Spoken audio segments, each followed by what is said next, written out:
हरिः ओम तत्सत् श्रीमते रामचंद्राय नमः। श्रीमते रामानंदाचार्याय नमः।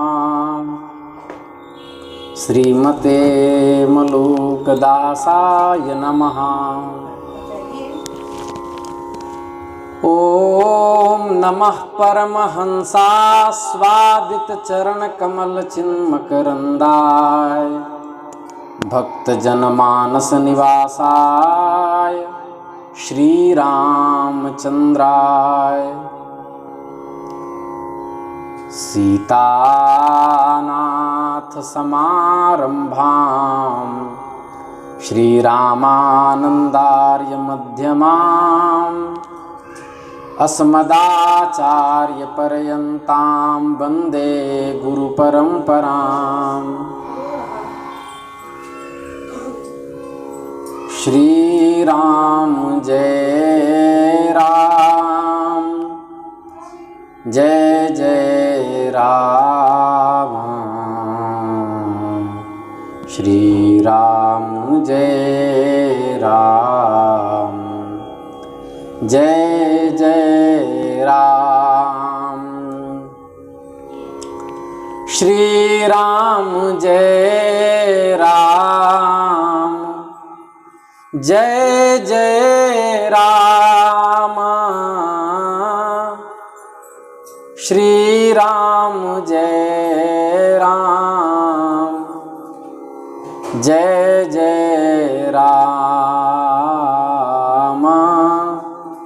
सीताराम जय सीताराम। राधे श्याम जय राधे श्याम। श्री राम जय राम जय जय राम। श्री राम जय राम जय जय राम। श्री वृंदावन बिहारी लाल की जय।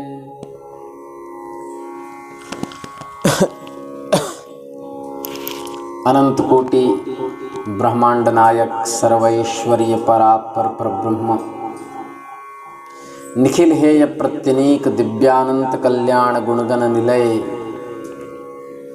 सर्वात्मा भगवान श्री हरि की महती कृपा करुणा से हम आप सब इस विशुद्ध सत्संग परिसर में बैठकर मनुष्य जन्म धारण करने का सर्वोत्कृष्ट साधन सत्संग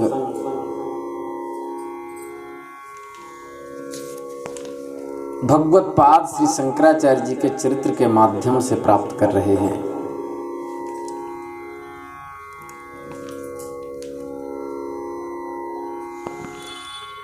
पद्मपादाचार्य अपने मामा के यहाँ पहुँचे।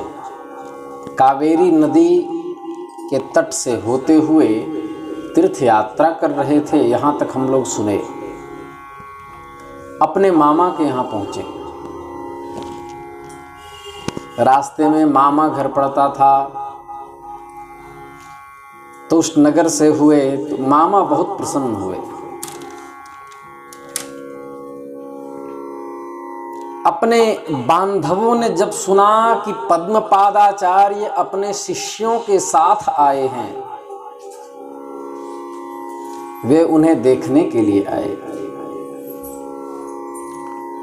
संपूर्ण बांधवों के आंखों से आनंद अश्रु झड़ने लगे। कोई देखकर रो रहा था, कोई हंस रहा था, कोई शाबाशी दे रहा था, कोई गदगद होकर मुख से आशीर्वचन किसी के निकल रहे थे।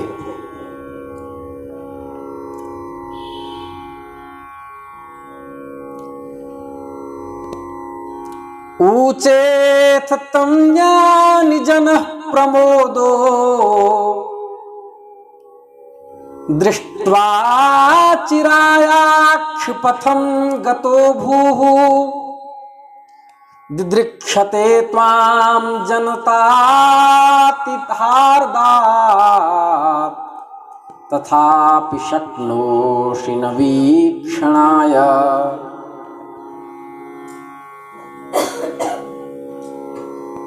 आप बहुत दिनों के बाद दिखलाई पड़े। पूर्व का नाम लिया, हे सनंदन। बड़े लोग कहने लगे तुम बहुत दिनों के बाद, कुछ लोग आप शब्द से संबोधित करने लगे।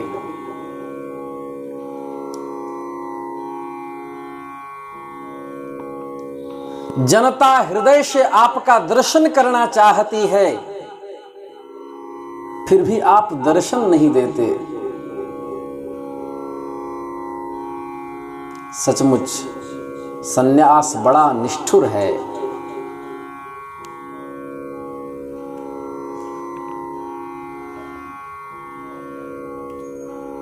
अब गृहस्थ अपनी कोटि से सन्यास का वर्णन करते हैं।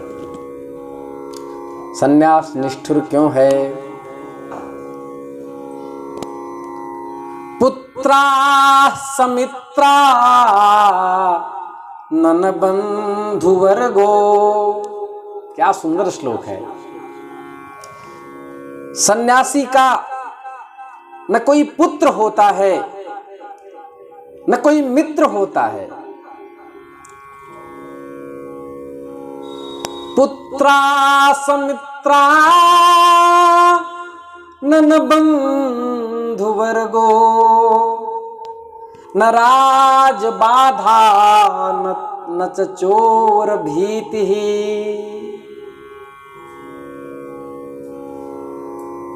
सन्यासी को सम्राट से भी डर नहीं होता, क्योंकि वो राजा का भी महाराज होता है, इसलिए उसको महाराज कहते हैं। न चोर भीति ही, चोर से भी डर नहीं, क्योंकि न पाने की चिंता न खोने का गम है। वाहरे फकीरी तेरी मौजों में दम है। कृतार्थता मूल पदम यतित्वम प्रसूनवंतम फलितम महांतम।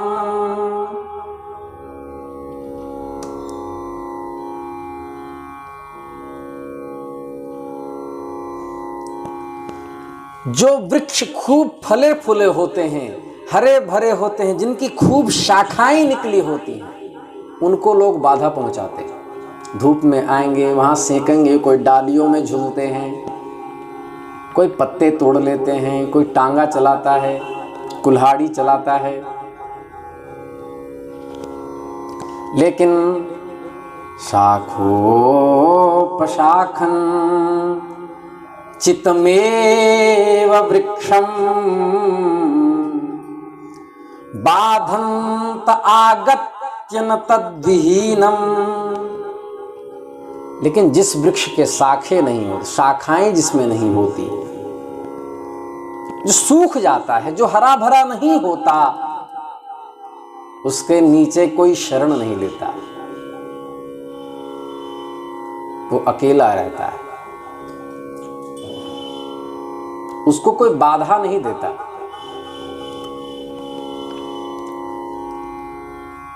धन भी बड़ा कष्टकारक है। यथा तथा वा धनिनम दरिद्रा बाधंत आगत्य दिने दिने स्म।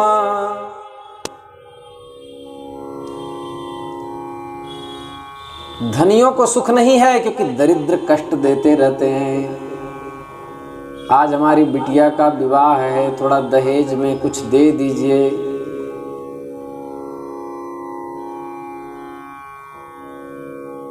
हमें पढ़ने में दिक्कत हो रही है, लैपटॉप खरीद दीजिए, पुस्तक खरीद दीजिए।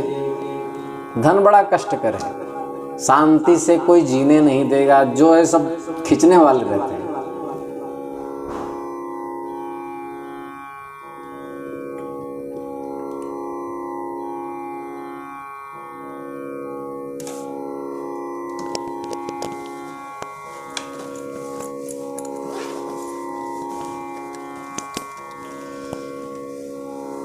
परिवार की रक्षा के भार से जिसका मन दबा हुआ है,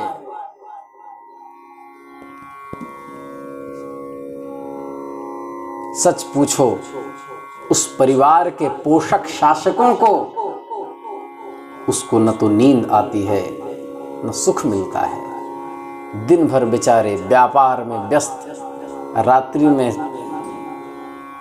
थकान के क्लांत समय में पांव फैला के फिर सोते हैं, फिर सुबह व्यापार की चिंता होती है।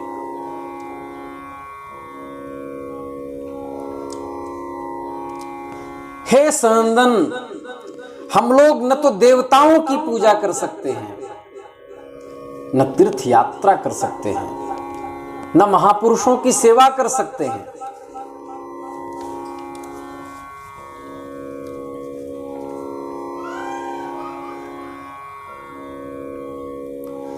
कहीं से हमारे घर आए हुए किसी ब्राह्मण के मुख से हमने सुना था कि आपने संन्यास वेश ले लिया है।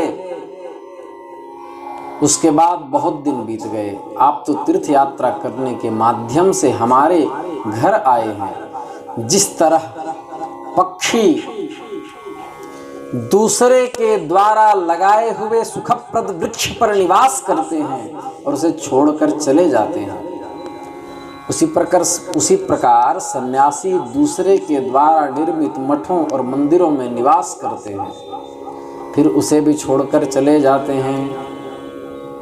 उनका अपना कुछ भी नहीं होता। बड़ा निष्ठुर है यह सन्यास।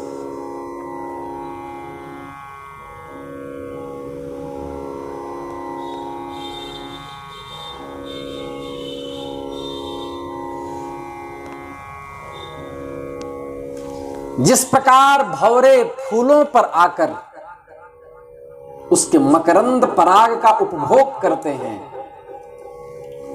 उसी तरह सन्यासी पुष्प रूपी गृहस्थों के घर जाकर भिक्षा प्राप्त करते हैं।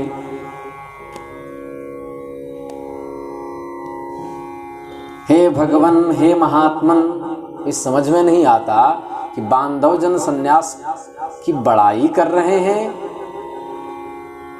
कि उलाहना दे रहे हैं। फिर कह रहे हैं, हे महात्मन, सन्यासी की पत्नी कौन? संसार से विरक्त होकर सबों में ऐकात्म की भावना ही उनकी पत्नी है। सब में ऐकात्म की भावना, वह भावना उनकी पत्नी है। उनका घर कौन? सन्यासी का घर कौन? देह ही उनका घर है। उनका सुख क्या? सन्यासी का सुख क्या? संयम ही उनका सुख है, ब्रह्मचर्य ही उनका सुख है।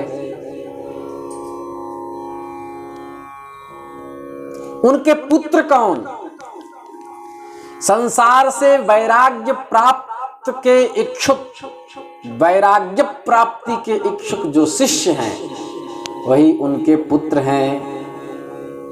हमने उस दिन बताया प्रश्नोत्तरी में, दो सृष्टि होती है, बिंदु सृष्टि, नाद सृष्टि। जो तेज धातु आदि बीज से जो मैथुनी सृष्टि होती है वह बिंदु सृष्टि है, और जो मंत्रोपदेश शिष्यों के कान में उपदेश करके जो सृष्टि शिष्य बनाए जाते हैं वह होती है नाद सृष्टि। बिंदु सृष्टि गृहस्थों की होती है, ब्रह्मचारी और सन्यासियों की नाद सृष्टि रहती है। शिष्य ही उनके पुत्र हैं। तो सब कुछ तो मिल गया, घर भी मिल गया, पत्नी भी मिल गई, भावना रूपी तो सुख भी संयम रूपी मिल गया, और पुत्रों की भी प्राप्ति हो गई। इसके अतिरिक्त सन्यासी को और क्या चाहिए?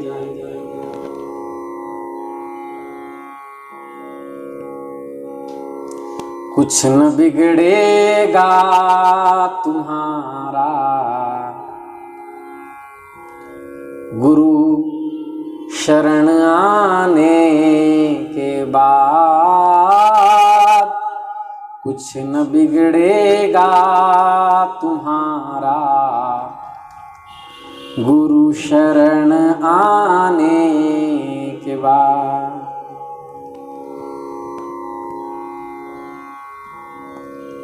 कमल के पंखों में बैठा भंवरे मत हो तू उदास, बंद कलियां फिर खिलेंगी, बंद कलियां फिर खिलेंगी, सुबह हो जाने के बाद कुछ न बिगड़ेगा तुम्हारा, गुरु शरण आने के बाद कुछ न बिगड़ेगा तुम्हारा, गुरु शरण आने के बाद।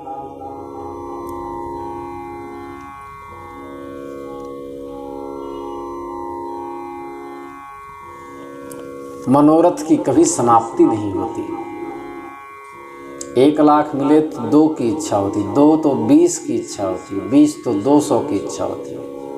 किसी के पास कमरा नहीं है, भगवान कृपा करके यदि महल दे दे, एक खुला आकाश का कोई कमरा होता जिसमें हवाएं होती, अब खुला आकाश का कमरा दे दे, थोड़ा सा और बड़ा होता, कुछ क्षेत्रफल ज़्यादा होता, संतोष मनुष्य को नहीं है। चाहे भगवान विश्वनाथ अपने कंधे पे क्यों ना बैठा ले,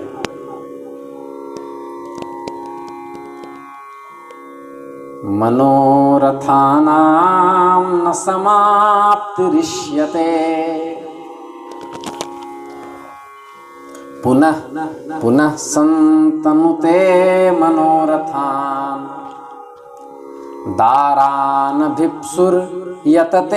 दिवानिशं, तान् प्राप्य तेभ्यस्तनया न भीप्सति।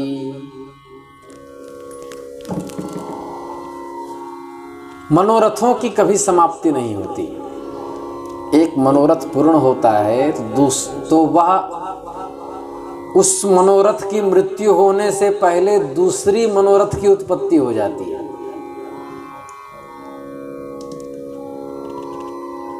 गृहस्थ पत्नी को प्राप्त करने के लिए दिन रात प्रयास करता है, कोई सुकन्या मिल जाए, सुकन्या मिल जाए,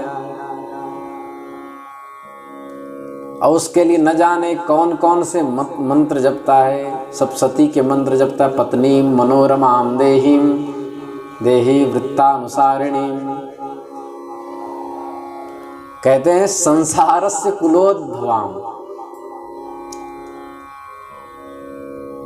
जब पत्नी की प्राप्ति हो जाए तो पुत्रों को प्राप्त करना चाहता है, कदाचित पुत्र न हो किसी दुर्भाग्यवशात, तो पुत्र की प्राप्ति नहीं होने पर उसको अपार कष्ट होता है। तो सोचता है कि राम मेरे कुल पे कोई तर्पण करने वाला भी नहीं।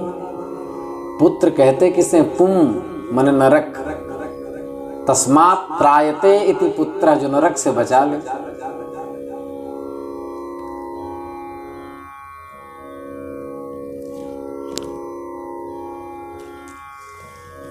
एक उच्च कोटि के महापुरुष का वचन सुना रहा हूं। पुत्र आवश्यक है,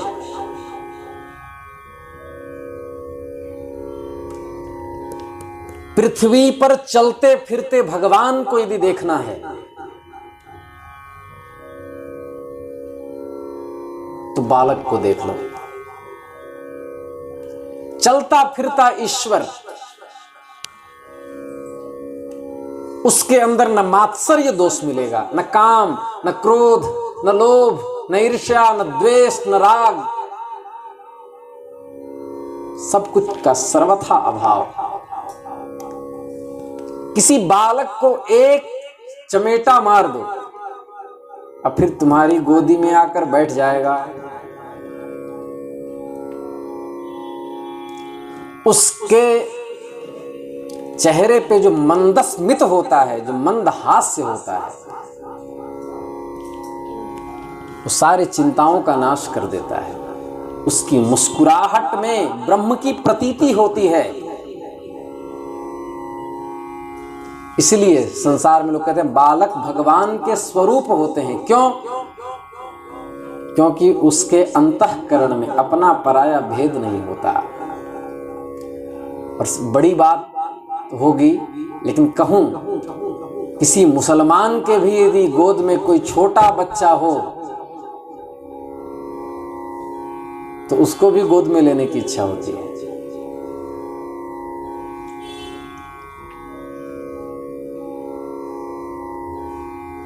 धन्य है वो गृहस्थ जिसके घर में भगवान गोविंद बालक बनकर घूमते हैं। इसलिए पुत्र की इच्छा होती है। पुत्र की प्राप्ति न होने पर उस गृहस्थ को अपार कष्ट होता है।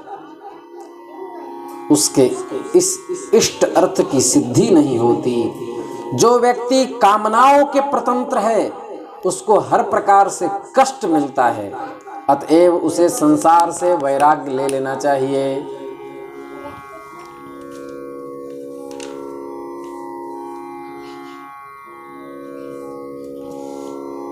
वैराग्य का अर्थ क्या है? मन की शुद्धि।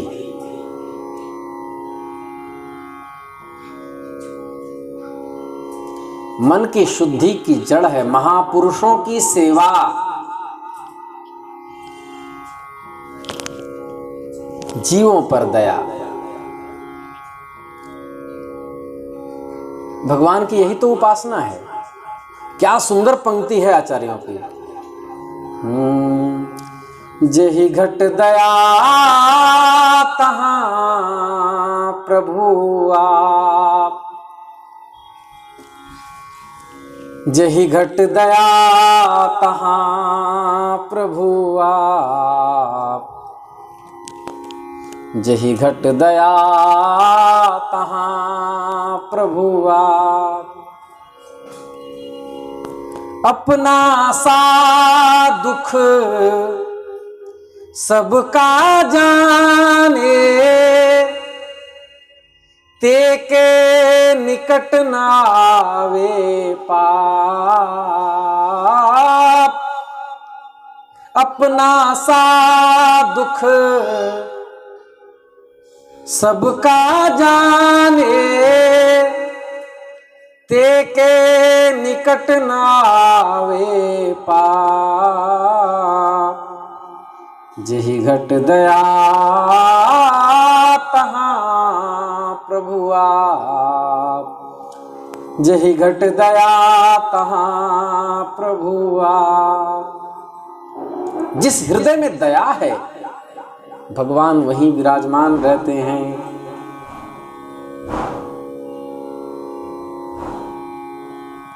जब जीवों के प्रति दया की बुद्धि होगी धीरे धीरे धीरे धीरे संसार से वैराग्य होने लगेगा और नित्य ईश्वर की प्रतीक्षा रहेगी। नैनम गलत अश्रुधारया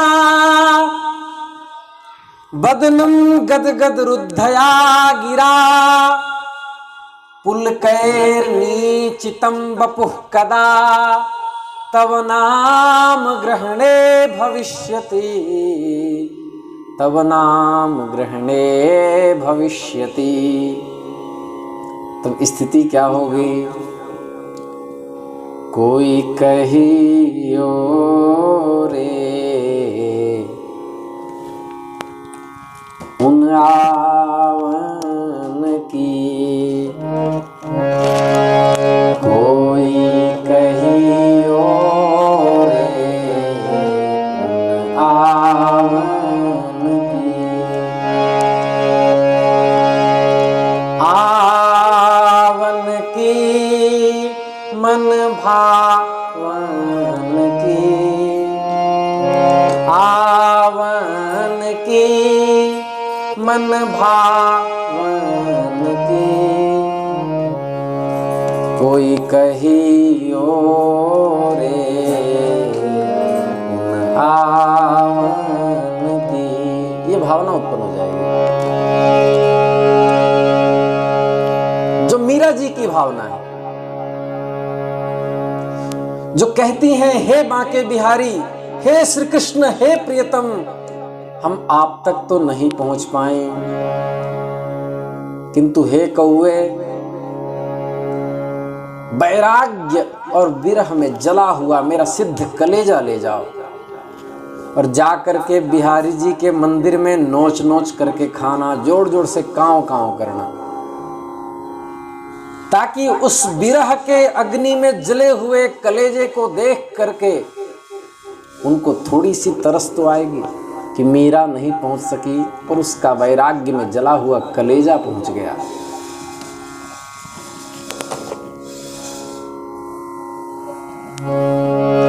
आप न आवे लिख नहीं भेजे, बान पड़ी ललचावन की, कोई कहियो रे प्रभु आवन की।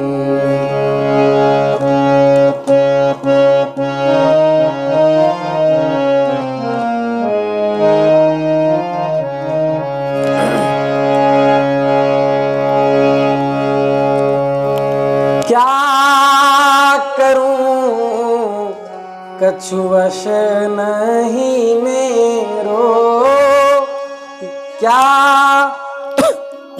करूं कछु वश नहीं मेरो, पाख नहीं रे उड़ जावन की, पाख नहीं उड़ जावन की, कोई कहियो रे उन आवन की, कोई कहियो रे उन आवन की।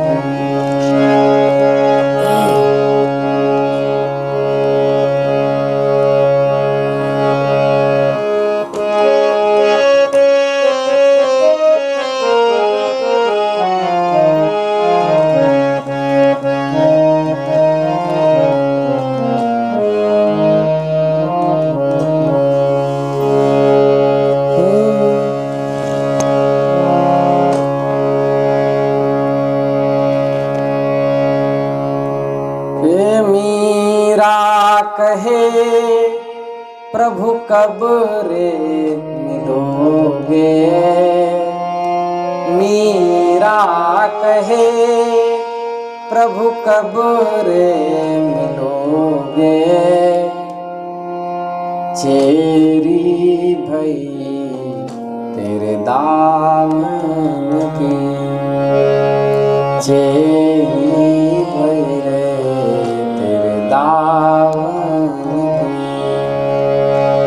कोई कहियो रे आवन की।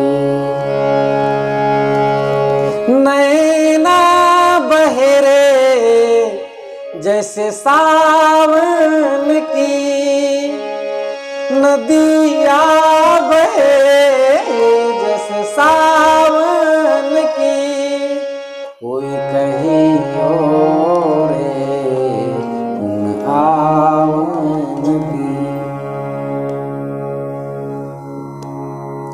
गृहस्थ के दोष क्या हैं? हे यति चंद्र, यह गृहस्थाश्रम क्लेश और मल का कोश है, उत्कट साहसों का घर है, पिशुनता का निकेतन है।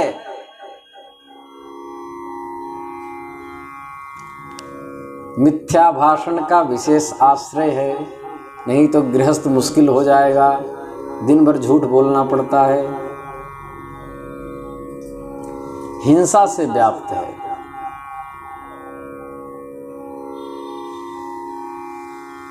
मच्छर मारो, चूल्हा में कुछ लकड़ी के साथ कीड़े मकोड़े जल जाएं, सफाई में फिनाइल में मर जाएं, दुर्जनों की संगति से परिपूर्ण है। धन की आशा पिशाचनी की तरह गृहस्थों के पीछे पड़ी रहती है। कहां से ₹2 अभी एक मेरे शिष्य थे जिनको मैंने पूरा व्याकरण पढ़ाया है, उनका विवाह हो गया। उन्होंने फ़ोन किया कि महाराज जी YouTube पे आपकी कथा सुना तो सोचा बात कर लूं, बहुत दिन हो गए, मैं तो अब गृहस्थ हो गया हूं। हमने कहा विवाह करने के बाद क्या अनुभव हुआ? तो उसने कहा कि पहले अनुभव रहता था कैसे परमात्मा को प्राप्त करूं, अब रहता है पत्नी का पेट कैसे भरूं, घर कैसे चले, कहां से विशेष व्यवस्था हो। गृहस्थ के गुण भी हैं, लेकिन पहले हम दोषों का चिंतन कर लें। तो महाराज एक क्षण भी, अब किसी के भागवत कथा में भी जाता हूं तो कथा जब श्रवण करता हूं तो उस समय लगता है कि पहले जब कथा श्रवण करता था तो किस तरह मैं भी परमहंस होऊंगा। अब लगता है कि पंडित जी पता नहीं मैं मूल पाठ कर रहा हूं, 7वां दिन 2000 देंगे कि 10,000 देंगे कि 9,000 देंगे। यदि 9,000 दिए तो 5,000 पत्नी को देंगे, 2,000 माता जी को देंगे, 2,000 अपने लिए रखेंगे। अब ये गणित में करता रहता हूँ, कथा श्रवण ही नहीं कर पाता।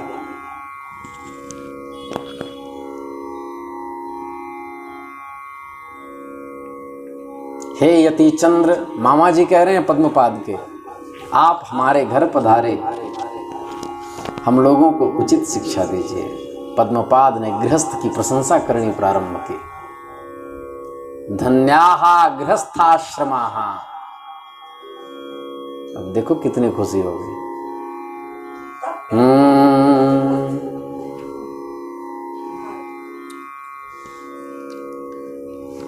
भाग्य ही किसी को दुष्ट व्यक्तियों से मिलाता है। इसमें न गृहस्थ कारण है न वानप्रस्थ। कितनी बार कई साधक भी फिसल जाते हैं। रही मन जाके उत्तम गति, का करी सके कुसंग, चंदन विष व्यापत नहीं, लिपटत रहत भुजंग।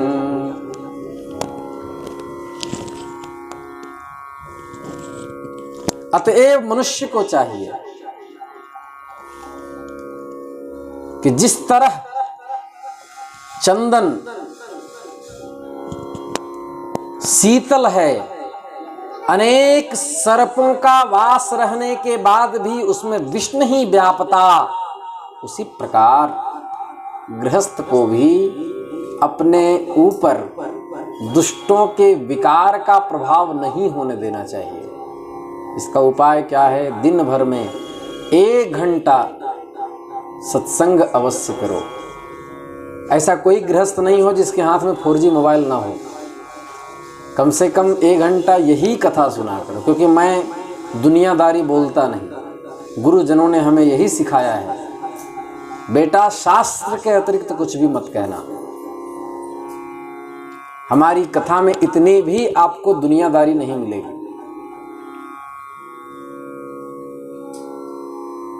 इसलिए 10 वर्ष तक हमने इसलिए मेहनत किया ताकि आजकल जो पथ से भटक रहे हैं साधक, उन तक यथार्थ ज्ञान पहुंच सके।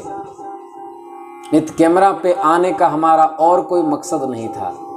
जो आजकल व्यासपीठ से जहर परोसे जा रहे हैं उससे बचे। जिस तरह श्री रामदेव बाबा पतंजलि योगपीठ बना करके अशुद्ध खान पान से भारतवासियों को बचा रहे हैं, उसी प्रकार अशुद्ध ज्ञान से रक्षा हो, इसलिए शास्त्र श्रवण करना आवश्यक है। और वही एक छोटा प्रयास यहां से किया जा रहा है। हमारे पास न हारमोनियम अच्छे हैं, न तबला, और न गायक, लेकिन कुछ मीरा सदृश कुछ भक्त बैठे हैं यहाँ, जिनके अंतःकरण के भक्ति का ब्याज लेकर बहाने से हम आप सब तक कथाएं पहुंचा रहे हैं।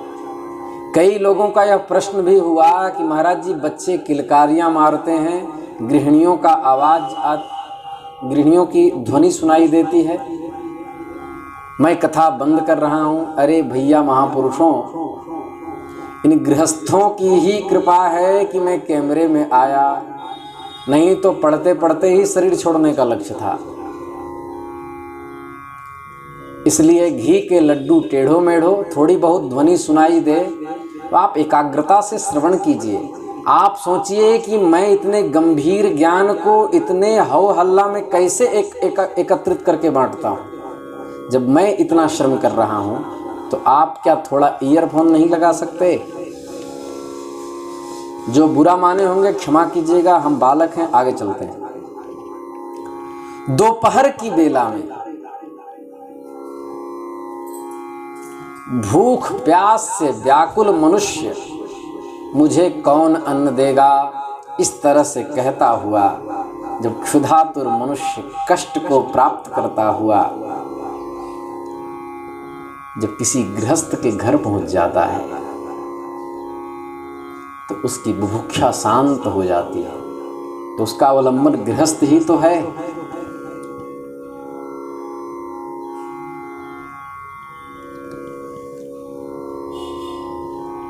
परोपकारी गृहस्थ का पुण्य बहुत अधिक होता है।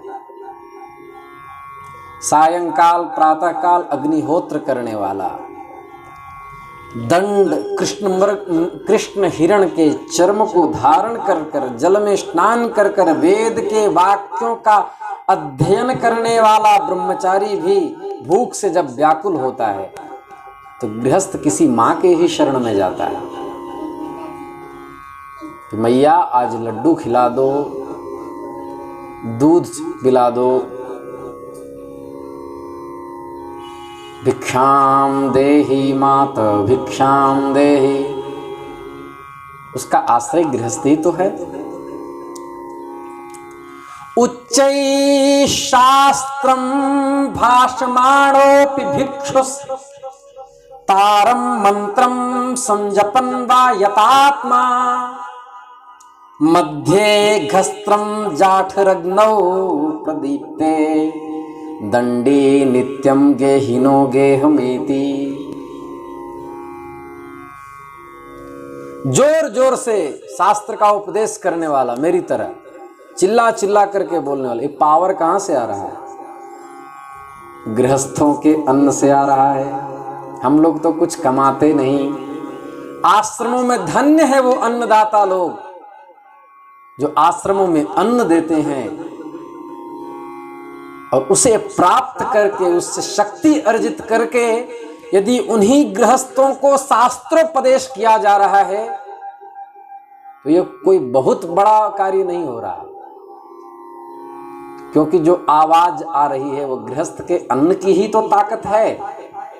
धन्याः गृहस्थाश्रमाः। ऐसे गृहस्थ को धन्य है जो किसी यति सन्यासी भगवत प्राप्ति में लगे हुए साधक के खर्च का वहन करते हैं ताकि वह धन की ओर से ममत्व बुद्धि हटा करके ईश्वर की ओर बढ़ सके।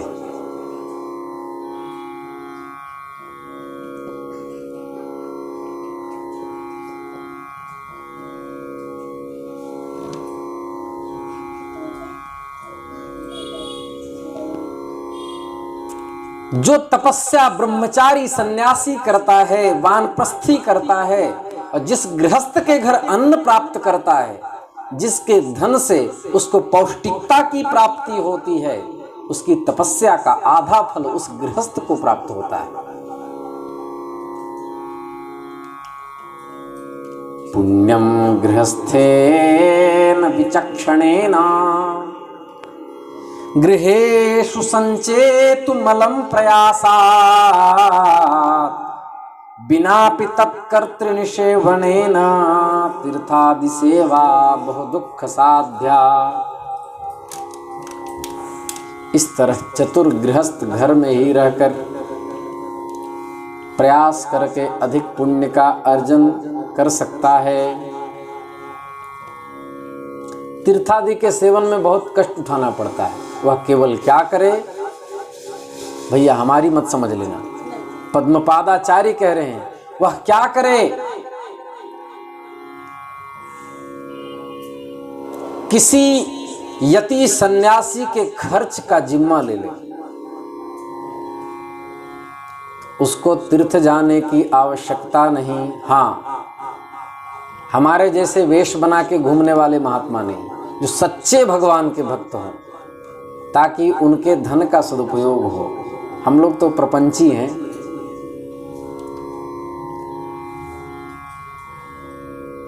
धनी गृहस्थ का भाग्य धन्य है, क्योंकि सब लोग उसी के धन से जीवित रहते हैं।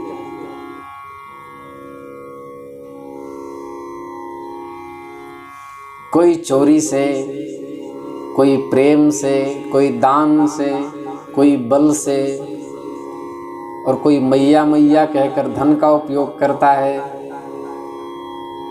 धन्याः गृहस्थाश्रमाः।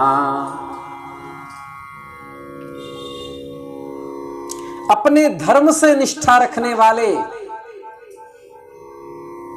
सभी अर्थों के ज्ञाता, जितेंद्रिय, सभी तीर्थ की यात्राएं कर चुकने वाले परोपकारी मनुष्य गृहस्थ के घर ही महापुरुष आते हैं।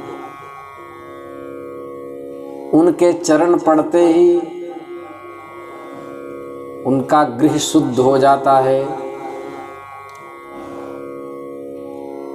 गृहस्थ को प्रसन्न होना चाहिए। रैदास जी की उस पंक्ति से उसको जीवन में उतारना चाहिए। आज की दिवस की मैं लूं बलिहारा, आज की दिवस की मैं लूं बलिहारा। मेरे घर आया राजा राम जी का प्यारा। आज की दिवस की मैं लूं बलिहारा। मेरे घर आया राजा राम जी का प्यारा। करूं दंडवत चरण पखारूं, तन मन धन संतन परवारूं। आंगन हमरो भय अति पावन, हरिजन बैठे हरियश गावन। कथा कहे अरु अर्थ विचारे। आपू तरे ओ रन को तारे। कहे रैदास मिले हरिदासा।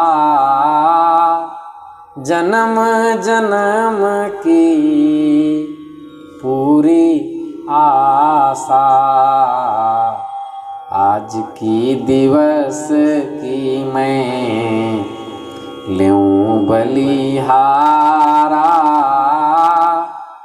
मेरे घर आया राजा राम जी का प्यारा। राजा राम जी का प्यारा। श्री वृंदावन बिहारी लाल की जय।